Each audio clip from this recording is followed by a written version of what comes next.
ભરૂચ જિલ્લાના ઝઘડિયા જીઆઈડીસીમાં આવેલી થર્મેક્સ કંપનીમાં વેરહાઉસમાં કામ કરતી વખતે એક ગંભીર દુર્ઘટના બની હતી, જેમાં 44 વર્ષીય કર્મચારીનું કમકમાટીભર્યું મોત નીપજ્યું હતું. ઘટનાની વિગતો અનુસાર કુવાડા ગામના રહેવાસી 44 વર્ષીય મયુરકુમાર મગીલાલભાઈ પટેલ તેમના સહકર્મી નિગમ લલનભાઈ સિંહ સાથે વેરહાઉસમાં માલ સામાનની ગણતરી કરી રહ્યા હતા.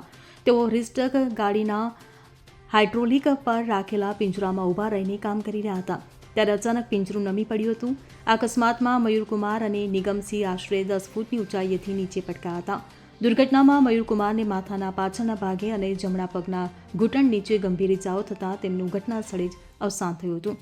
જ્યારે ઇજાગ્રસ્ત થયેલા નિગમસિંહને તાત્કાલિક સારવાર માટે હોસ્પિટલમાં ખસેડવામાં આવ્યા છે. આ ઘટના અંગે ઝઘડિયા જીઆઈડીસી પોલીસે ગુનો નોંધી વધુ તપાસ હાથ ધરી છે. આ કરુણ ઘટનાથી કંપનીના કર્મચારીઓ અને મૃતકના પરિવારમાં શોકની લાગણી વ્યાપી ગઈ છે. કેતન મહેતા સાથે CN24 ન્યૂઝ ઝઘડિયા. હવે જુઓ દેશ દુનિયાની તમામ ખબરો તમારી આંગળીના ટેરવે.